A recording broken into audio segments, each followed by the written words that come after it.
सवाल का जवाब दूंगा। जितना सवाल आप पूछना चाहते हैं पूछिएगा, बारी बारी से पूछिएगा, सारे सवालों का जवाब दूंगा। बस एक सवाल का जवाब जो मुझे लगता है कि आप सबके मन में होगा कि आप कांग्रेस पार्टी क्यों ज्वाइन किए हैं, उस सवाल का जवाब दे करके मैं हमारे जो अध्यक्ष हैं उनकी तरफ मुखातिब होऊंगा, माइक उनको समर्पित करूंगा। मैं कांग्रेस पार्टी इसलिए ज्वाइन कर रहा हूं कि मुझे यह महसूस होता है कि इस देश में कुछ लोग, वो सिर्फ लोग नहीं हैं, वो एक सोच है। वो इस देश की सत्ता पे ना सिर्फ काबिज हुए हैं, इस देश की चिंतन परंपरा, संस्कृति, इसका मूल्य, इसका इतिहास, इसका वर्तमान और इसका भविष्य खराब करने की कोशिश कर रहे हैं। वो जो सोच है, उस सोच के बारे में आप अपने आप समझ जाएंगे, क्योंकि कहीं मैंने पढ़ा था कि आप अपने दुश्मन का चुनाव कीजिए, अपने विपक्ष का चुनाव कीजिए, दोस्त अपने आप बन जाएंगे। तो हमने ये चुनाव किया है। हम इस देश की सबसे पुरानी पार्टी, सबसे लोकतांत्रिक पार्टी, मैं जोर दे करके बोल रहा हूं लोकतांत्रिक पार्टी, ताकि आप लोग परिवारवाद पे सवाल जरूर कीजिएगा। लोकतांत्रिक पार्टी में हम इसलिए शामिल होना चाहते हैं कि हमको लगता है, और सिर्फ हमको नहीं लगता है, इस देश के लाखों करोड़ों नौजवानों को यह लगने लगा है कि अगर कांग्रेस नहीं बचा तो देश नहीं बचेगा। और यह बात मैं आपको स्पष्ट कर देता हूं, देश में प्रधानमंत्री अब भी हैं, देश में प्रधानमंत्री इससे पहले भी थे, देश में आगे भी प्रधानमंत्री होते रहेंगे। लेकिन आज जब हम लोग श्री राहुल गांधी जी के उपस्थिति में फॉर्मली कांग्रेस पार्टी का फॉर्म भर रहे थे, तो साथी जिग्नेश ने संविधान की कॉपी दी और हमने उनको भगत सिंह, गांधी और अंबेडकर की तस्वीर प्रस्तुत किया, क्योंकि हमारा यह मानना है कि आज इस देश को भगत सिंह की वीरता की जरूरत है, भगत सिंह के साहस की जरूरत है। आज इस देश को अंबेडकर की समानता की जरूरत है, और आज इस देश को गांधी की एकता की जरूरत है। गांधी जब कहते हैं रघुपति राघव राजा राम, पतित पावन सीताराम, ईश्वर अल्लाह तेरो नाम, सबको सन्मति दे भगवान, ये गांधी की एकता है।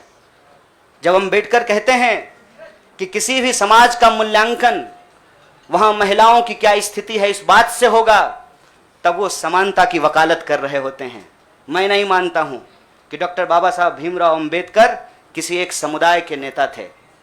कांग्रेस पार्टी ने, संविधान सभा ने डॉक्टर बाबा साहब भीमराव अंबेडकर को संविधान बनाने की जिम्मेवारी दी, और उस संविधान के प्रियम्बल में यह लिखा है, हम भारत के लोग भारत को एक प्रभुत्व संपन्न समाजवादी धर्मनिरपेक्ष लोकतांत्रिक गणराज्य बनाने के लिए, इसमें समानता, न्याय के मूल्य निहित हैं।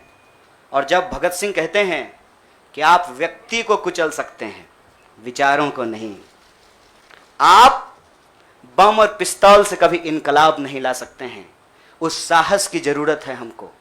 मुझे नहीं लगता है, मेरे बहुत सारे राजनीतिक दोस्तों को यह लगता है, मुझे लगता है कि यह देश 47 से पहले वाली स्थिति में चली गई है।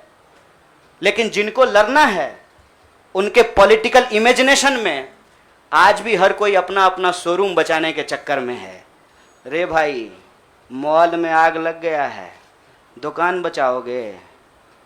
बस्ती में जब आग लग जाती है ना, बेडरूम की चिंता नहीं करनी चाहिए।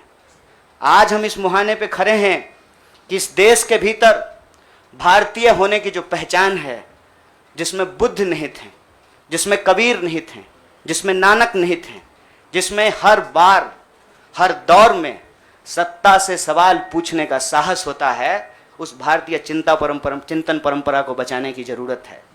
इसीलिए हम कांग्रेस पार्टी में शामिल हुए हैं कि कांग्रेस पार्टी वो पार्टी है जो गांधी की विरासत को लेकर के आगे चलेगा। कांग्रेस पार्टी वो पार्टी है जो सरोजिनी नायडू के विचारों को लेकर के चलेगा।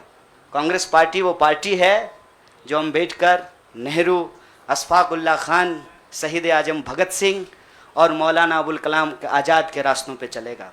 हम जब भी समानता और बराबरी की बात करते हैं, यह कुछ व्यक्तियों तक सीमित नहीं है, ये भारतीय होने का इतिहास है। और इस भारतीय होने के इतिहास को अपने आप में यदि कोई समेटे हुए है तो देश की सबसे पुरानी पार्टी है। और जो लोग कह रहे हैं विपक्ष कमज़ोर हो गया है, यह सिर्फ विपक्ष के लिए चिंता की बात नहीं है। यह मैं नहीं कह रहा हूँ, कोई शास्त्र, कोई किताब उठा करके देख लीजिए। जब विपक्ष कमज़ोर हो जाता है, सत्ता तानाशाही रुख अख्तियार कर लेती है। इसीलिए देश की सबसे बड़ी विपक्षी पार्टी, मैं कोई गुनागणित नहीं कर रहा हूं, लेकिन मुझे यह बात सीधे तौर पे समझ में आ रही है कि देश के लोकसभा में 545 सीट हैं, 200 लगभग सीट ऐसे हैं जहां भाजपा के सामने कांग्रेस के अलावे कोई विकल्प नहीं है।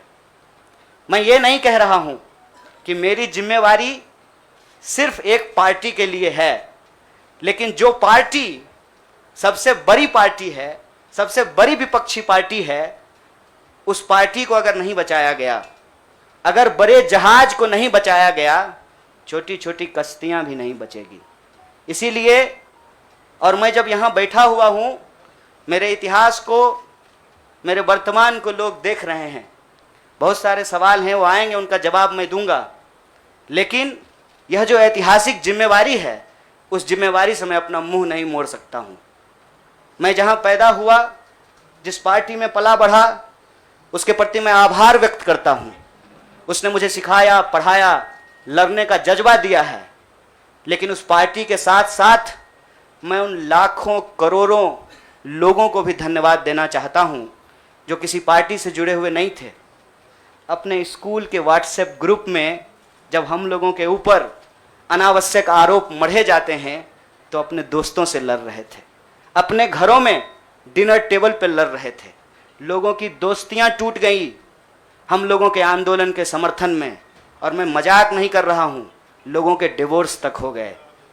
ये जो देश में एक वैचारिक संघर्ष छिड़ा है, उस वैचारिक संघर्ष को कांग्रेस पार्टी ही नेतृत्व दे सकती है, यह हमारा भरोसा है।